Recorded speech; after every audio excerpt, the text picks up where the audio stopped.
अगर आपका स्मार्टफोन चोरी या फिर खो गया तो आपको वीडियो जरूर देखनी चाहिए। मैं कुछ ऐसे इंपॉर्टेंट पॉइंट्स आपके साथ शेयर करने वाला हूं जो आपकी हेल्प कर सकता है आपके स्मार्टफोन सर्च करने में। सो वीडियो को पूरा लास्ट तक देखिएगा और अगर आपको दोस्तों वीडियो बिल्कुल भी थोड़ा सा भी पसंद आए तो लाइक जरूर कर दीजिएगा। So let's focus on the content.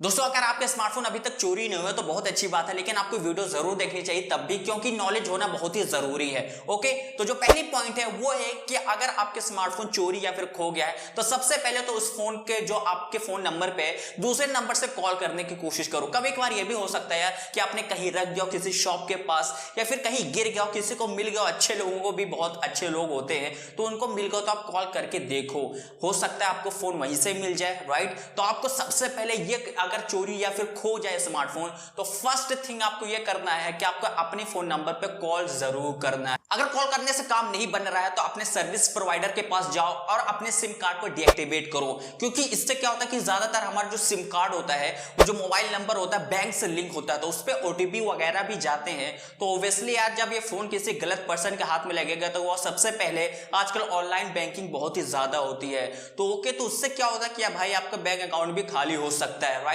तो आपको डीएक्टिवेट करना है अपने सिम कार्ड को। उससे क्या होगा कि ओटीपी वगैरह या फिर कॉल वगैरह कुछ भी चीजें नहीं जाएंगी, तो आपको ये चीज ध्यान में रखनी है। ओके, डीएक्टिवेट करने के बाद आपको नेक्स्ट चीज ये करनी कि अपने स्मार्टफोन को लॉक करना है। अगर आपने लॉक कर रखा तो बहुत अच्छी बात है, लेकिन तब भी अगर आपने नहीं किया तो रिमोटली आप अपने घर बैठे ही अपने स्मार्टफोन को लॉक कर सकते हो। कैसे करना है? आपके स्मार्टफोन में जो गूगल आईडी था उस गूगल आईडी को किसी डिवाइस में जाओ, उसके अंदर लॉग इन करो और वहां पर जाने के बाद फाइंड माई डिवाइस में वहां से आप जाकर रिमोटली लॉक कर सकते हो अपने स्मार्टफोन की स्क्रीन को।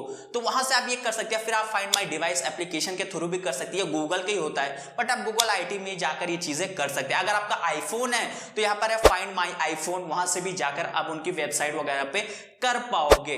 तो आपको स्मार्टफोन को तीसरी स्टेप जो फॉलो करनी है वो है कि लॉक करनी है। स्क्रीन लॉक करने के बाद आपको अपने फोन को लोकेट करना है। कैसे कर पाओगे? फाइंड माई डिवाइस या फिर फाइंड माई आईफोन जो भी है उन वाले आपकी वेबसाइट पे, उनके या फिर एप्लीकेशन पे शो कर देता है कि आप वहां से भी अपने डिवाइस को लोकेट कर पाओगे। उनका या फिर लास्ट लोकेशन जो रिसेंट लोकेशन है उस पर वहां पर शो कर देगा, तो आप उससे ये चीजें पता कर पाओ कि आपके स्मार्टफोन लास्ट लोकेट कहां पर हुआ था, तो उससे आपको बहुत ही ज्यादा फायदा मिलता है। स्मार्टफोन चोरी हो जाए या फिर खो जाए कोई बड़ी बात नहीं, हम लोग दूसरा खरीद सकते हैं, बट अगर आपका डेटा सबके पास पहुंच जाए तो बहुत बड़ी बात हो जाती है, उसका लोग मिसयूज भी कर सकते हैं। तो आपको सबसे पहले अपने डेटा को इरेज करना है। आपको कैसे कर सकते हो? उसी find my device application, find my device पर जो गूगल आईडी है या फाइंड माई आईफोन, वहां से आप जाकर जो अपने डेटा को इरेज कर पाओगे। आपने एक दफा डेटा को इरेज कर दिया तो परमानेंटली आप जो होता है रिमोटली, यानी कि आप दूसरे डिवाइस से अपने स्मार्टफोन का जो डेटा को इरेज कर पाओगे उस एप्लीकेशन के थ्रू। तो आपको चीज बिल्कुल ध्यान में रखनी है। और एक बात और भी, ये भी ध्यान रखनी है कि वो परमानेंटली डिलीट होगा, तो अगर आपने बैकअप नहीं किया होगा वो डेटा को तो वो वापस नहीं आएगा। तो आप ये बात बिल्कुल ध्यान में रखना। दोस्तों वैसे तो आपने अगर इरेज डेटा कर दिया तो सारे जो भी आपके स्मार्टफोन में था सारी चीजें इरेज हो जाएंगी। जैसे हम लोग फॉर्मेट नहीं मार देते अपने स्मार्टफोन को, एकदम न्यू हो जाता है, वैसे ही हो जाएगा।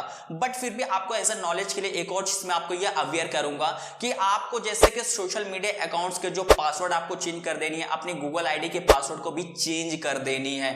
तो इससे भी बहुत ज्यादा जरूरी है, क्योंकि अगर भाई उस बंदे को, सामने वाले को पता लग गया तो ऑब्वियसली यार अब इतना तो जल्दी आप कर नहीं पाओगे।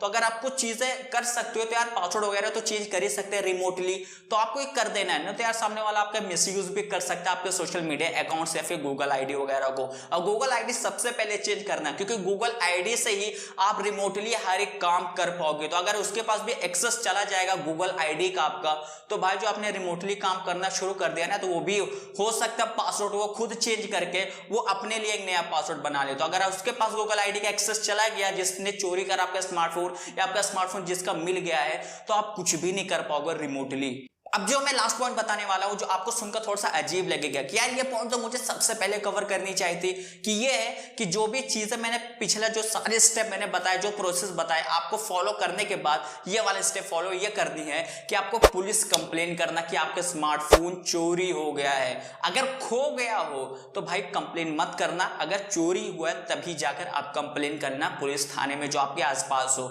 ओके, ये चीज आप बिल्कुल ध्यान में रखनी है। इसलिए मैंने ये लास्ट बोला यार, क्योंकि ऐसा होता है ना कि जब स्मार्टफोन चोरी होने के बाद जितना जल्दी हो सके उसको उतने जल्दी आपको स्मार्टफोन को सर्च करनी चाहिए।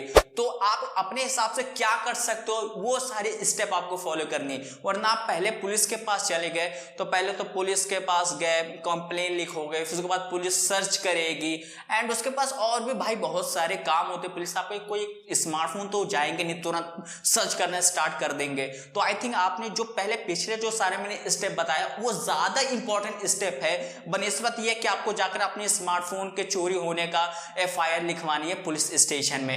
आई होप आपको चीजें समझ में आ गई। ये सारे पॉइंट्स है जो आपको फॉलो करनी है अगर आपके स्मार्टफोन चोरी या फिर खो गया है।